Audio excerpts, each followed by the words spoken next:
Bonjour, c'est Ursule encore. On est le 1er juillet 2025. Alors je viens sonner la trompette aujourd'hui encore. Et je viens proclamer le retour de notre Seigneur Jésus-Christ. Amen, alléluia, soyons tous bénis. Alors, séparer le vil du sacré. Amen. C'est important de séparer ce qui est vil de ce qui est sacré. Alors ça c'est le texte que le Seigneur a donné aujourd'hui, n'est-ce pas? Et ça se trouve dans 2 Samuel 24. Pardon, 2 Samuel 15, le verset 24 au verset 29. Amen. Alors c'est l'histoire, je vais juste situer, c'est l'histoire de la chicane qu'il y a eu dans la famille de David. Absalom s'est levé, il s'est dressé contre son père. Et David a dû fuir, n'est-ce pas, afin de protéger sa vie. Et en partant, n'est-ce pas, tous ceux-là qui servaient, n'est-ce pas, dans la royauté, sont partis aussi avec David.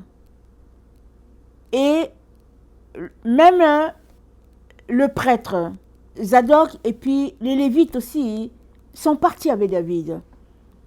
Et voilà ce que David dit au prêtre. Ça commence au verset 24. Nous sommes dans 2 Samuel 15. Zadok était aussi là. Et avec lui, tous les Lévites, portant l'arche de l'alliance de Dieu. Et ils posèrent l'arche de Dieu. Et Abiathar montait pendant que tout le peuple achevait de sortir de la ville. Le roi dit à Zadok, reporte l'arche de Dieu dans la ville.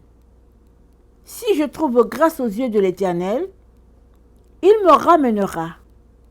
Il me fera voir l'arche de sa demeure. Mais s'il dit, je ne prends point plaisir en toi, me voici qu'il me fasse ce qui lui semblera bon. Le roi dit encore au sacrificateur Zadok, comprends-tu? Retourne en paix dans la ville, avec Achimat, ton fils, et avec Jonathan, fils d'Abiathar, vos 2 fils. Voyez, j'attendrai dans les plaines du désert, jusqu'à ce qu'il m'arrive des nouvelles de votre part.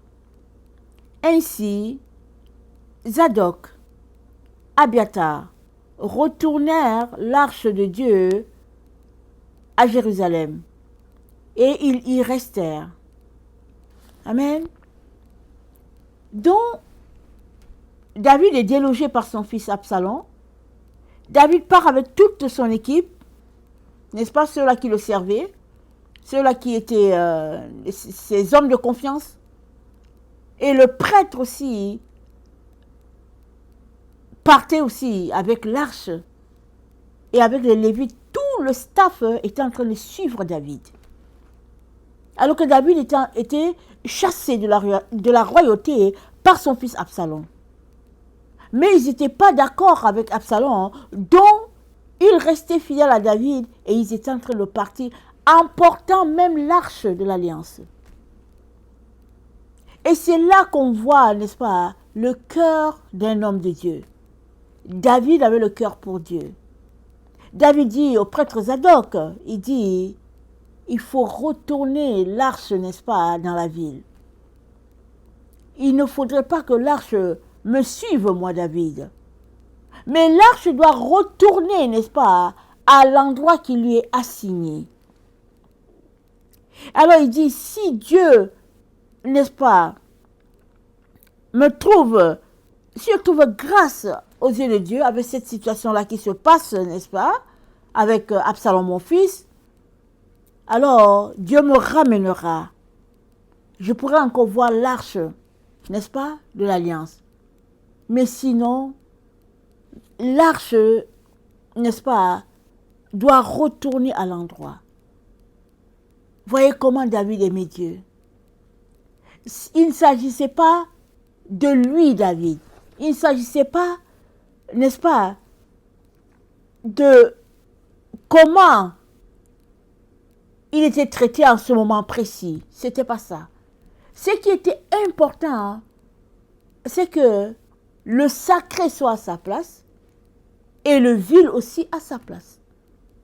Et David a jugé que l'arche de l'alliance n'avait pas à être déplacée à cause de lui, David. Il y avait un endroit assigné pour l'arche de l'alliance. Et même si aujourd'hui, il y avait une révolte dans la maison de David, l'arche de l'alliance devait demeurer toujours à l'endroit qui lui est assigné. Et c'est dit, ainsi, le verset 29, Sadoc et Abiathar reportèrent l'arche de Dieu à Jérusalem et ils y restèrent. Amen. Ils aimaient David, ils étaient les sacrificateurs au service du roi, mais la situation ici était telle, n'est-ce pas, que c'était difficile de décider. Et souvent, on traverse des moments de confusion, si bien qu'on ne sait pas quoi faire exactement, avec certitude. Et dans le cas, n'est-ce pas, de David, n'est-ce pas, et puis des prêtres Zadok et puis Abiathar, ce ne sont pas les sacrificateurs qui ont entendu Dieu clairement. C'est plutôt David, dans son jugement et son cœur porté à la bonté, c'est David qui a dit, mais non, ne me suivez pas avec l'arche, retournez, laissez l'arche à son endroit. Et les sacrificateurs ont écouté David et ils ont obéi. Parce que David, n'est-ce pas, a pu discerner dans cet état, n'est-ce pas, dans cette situation, il a pu discerner que l'arche de l'alliance n'avait pas, n'est-ce pas, à subir aussi la situation du moment. Dans Jérémie 15, le verset 19, voilà ce que Dieu dit. Il dit, c'est pourquoi ainsi parle l'Éternel. Si tu te rattaches à moi, je te répondrai et tu te tiendras devant moi. Si tu sépares ce qui est précieux de ce qui est vil, tu seras comme ma bouche. Amen. Si tu sépares ce qui est précieux de ce qui est vil, tu seras comme ma bouche. Ézéchiel 44.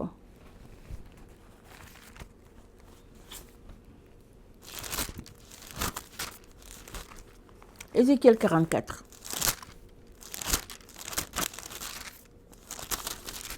Au verset 2.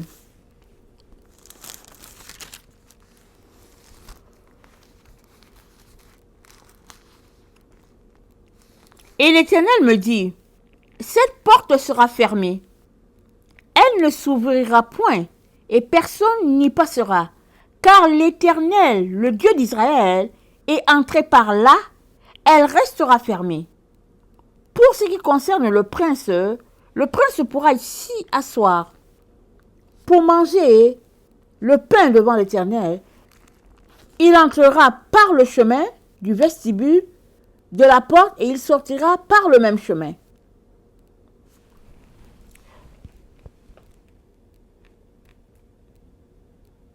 Alors, Dieu a mis une séparation. Amen. Dieu a mis une séparation dans Ézéchiel. Il dit, cette porte-ci, voilà comment sera l'usage. Il dit, ça sera fermé. Elle doit rester fermée et ne point s'ouvrir. Et personne ne passe par là.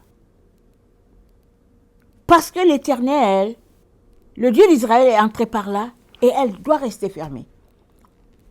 La raison de cette porte qui reste fermée, c'est parce que Dieu a dit que ça doit rester fermé.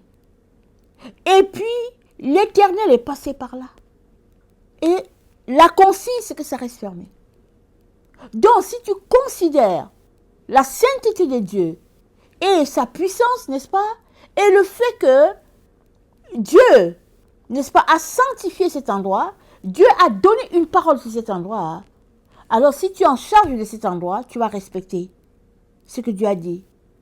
Parce que ça devient un lieu sacré, ça devient une parole que Dieu a déclarée et personne ne devrait contourner.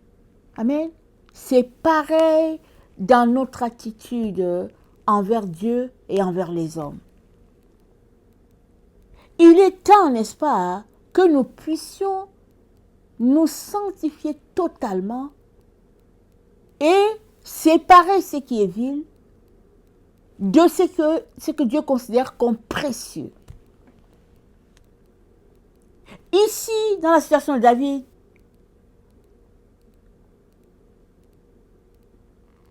le combat ou bien la chicane qu'il y avait entre lui et son fils ne devrait pas être la raison pour laquelle l'arche devrait être déplacée. Non. David n'a fait de sa situation aucun cas. Ce qui était important, c'était que l'arche de l'alliance était sacrée. Et l'arche de l'alliance n'avait pas à être mêlée dans une histoire où le fils était en train de déloger son père. David a jugé bon de dire au sacrificateur, retournez à votre place. Ramenez l'arche à l'endroit. Parce que cette histoire qui se passait entre père et fils, c'était vil par rapport à la sainteté de Dieu. Et dans Ézéchiel 22,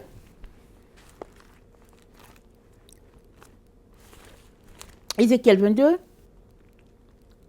au verset 26, voici ce que Dieu dit. Ces sacrificateurs violent ma loi et profanent mes sanctuaires. Ils ne distinguent pas ce qui est saint de ce qui est profane.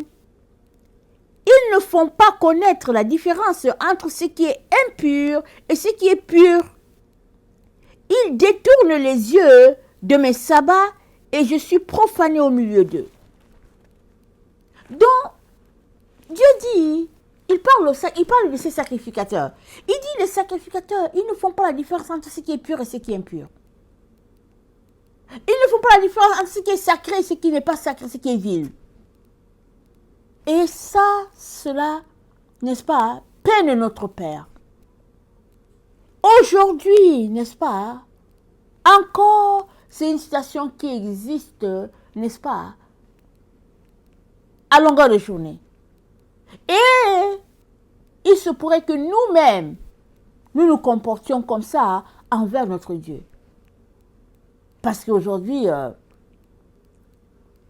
la teneur de la sainteté, n'est-ce pas, tellement diminuée, n'est-ce pas, que souvent tout est mélangé. On fait les choses, voilà, on les fait et puis c'est tout. Il n'y a pas de quoi en créer une histoire. Mais en lisant la parole de Dieu, on va constater que Dieu sépare toujours ce qui est saint de ce qui ne l'est pas. Dieu sépare tout ce qui est vil de ce qui est sainteté. Alors, les gens sont venus voir Jésus-Christ, ils lui ont dit, voici ta mère et tes frères te cherchent. Et Jésus-Christ a dit, qui sont ma mère et mes frères? C'est ceux-là qui sont ici qui sont en train de faire la volonté de mon Père. Parce que Jésus était en train d'enseigner et l'ennemi voulait que Jésus-Christ tourne le regard vers ce qui est vil. C'était sa famille, ok. Mais Jésus est en train de prêcher. Jésus est en train d'enseigner. Mais l'ennemi voulait mettre l'accent, c'est-à-dire il voulait déconnecter les gens de Dieu et puis connecter les gens à la famille de Jésus qui était ici, qui était là. Et Jésus a dit, mais qui sont ma mère et mes frères? C'est ceux-là qui sont ici. Question de dire, restez concentrés aux choses de Dieu parce que, n'est-ce pas, c'est Dieu la priorité des priorités, c'est Dieu, c'est à Dieu la première place. Ce n'est pas dans les choses qui vont nous distraire. C'est ça que Dieu nous dit encore aujourd'hui. toi qui es son enfant, toi qui l'aimes, toi qui le cherches, as-tu fait la différence entre ce que toi tu considères de précieux et ce que Dieu considère précieux? Parce que souvent tu peux tellement accorder de l'importance à une chose alors que pour Dieu c'est vil. Ça n'a pas de valeur devant Dieu. C'est une distraction. Et si quelque chose qui est vil prend tant de place dans ta vie, tu es tout simplement en train, n'est-ce pas, d'offenser Dieu sans le réaliser. Et Dieu n'aimerait pas cela pour nous. Il aimerait qu'on grandisse, n'est-ce pas? Qu'on puisse mettre chaque chose à sa place. Voilà la raison pour laquelle Belthazar, le fils de Nebuchadnezzar, n'est-ce pas, a vu sur le mur la main écrire, peser, compter, diviser. Tu as été pesé, tu as été trouvé léger. Ton royaume, n'est-ce pas, a été compté, il a été divisé. Pourquoi? Parce que le fils de Nebuchadnezzar, n'est-ce pas, a vu son père, n'est-ce pas, devenir un animal pendant 7 ans. Son père a été puni, a été, n'est-ce pas, mis de côté par Dieu. Et puis Dieu a restauré son père. Et son père a reconnu que Dieu est le Dieu suprême. Et Belthazar, malgré tout ce qui s'est passé dans la vie de son père, a pris les coupes du temple de Jérusalem, n'est-ce pas, qui était à Babylone, et il s'est mis à boire là-dedans. Ils se sont mis à profaner les coupes, lui et puis ses concubines.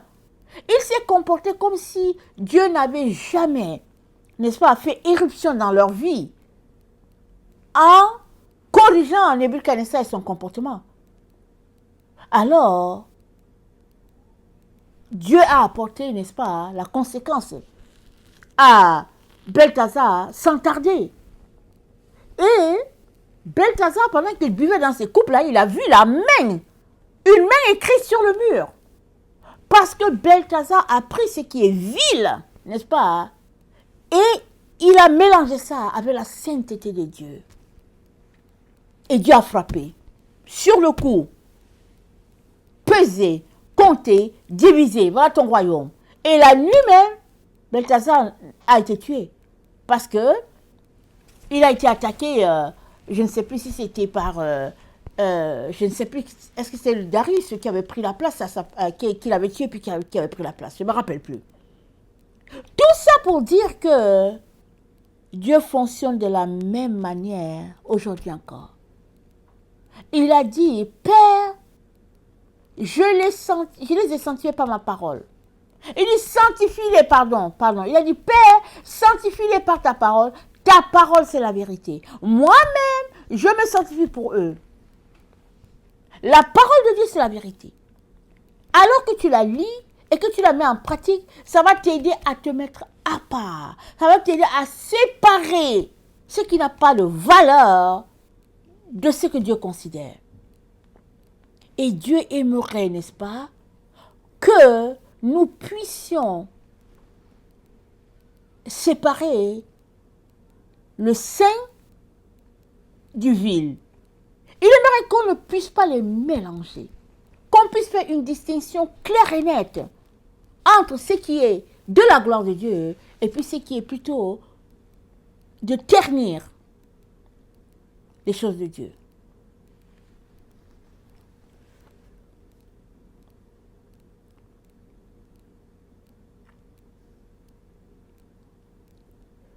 Et notre Dieu est saint. Dans toute sa conduite, il est saint.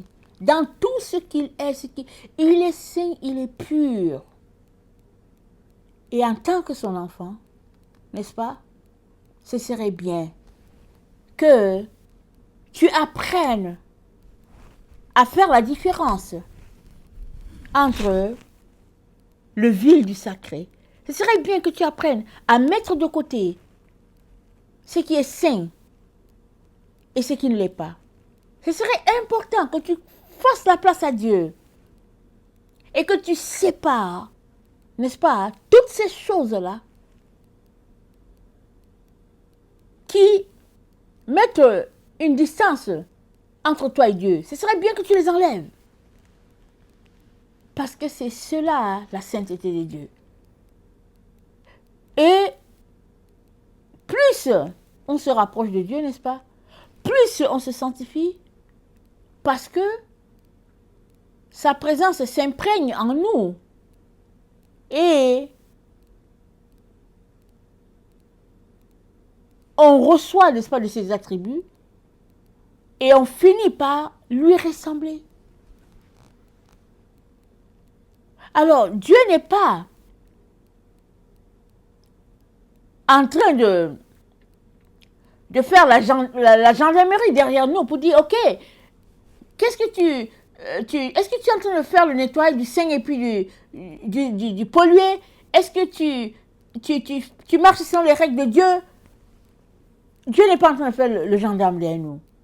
Mais c'est ta relation avec Dieu qui va faire que par toi-même, tu vas décider de laisser certaines choses et de mettre Dieu au centre. Et c'est ça que David a fait, le roi David a fait. Il était chassé, son fils s'est rébellé, et David est parti comme vraiment une personne vraiment simple dans toute sa misère. Les prêtres l'ont suivi, emportant jusqu'à l'arche de l'alliance. David a dit non, non, non, non. Remettez le sacré à sa place. Et les prêtres ont laissé partir David et ils sont restés dans Jérusalem, à l'endroit là où il y avait l'arche de l'alliance. Et l'arche de l'alliance, n'est-ce pas, c'était la présence de Dieu au milieu d'Israël. Amen, c'est la présence de Dieu au milieu d'Israël. Voilà combien c'était important. Et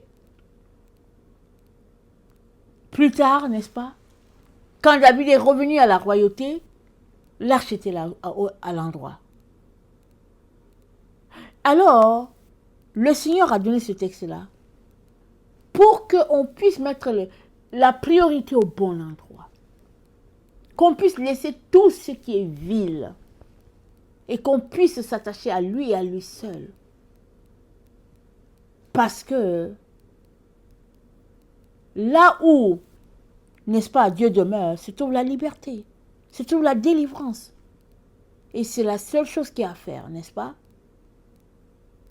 Séparer, n'est-ce pas, le vil du saint, afin que nous puissions marcher pleinement dans ce que Dieu a pour nous.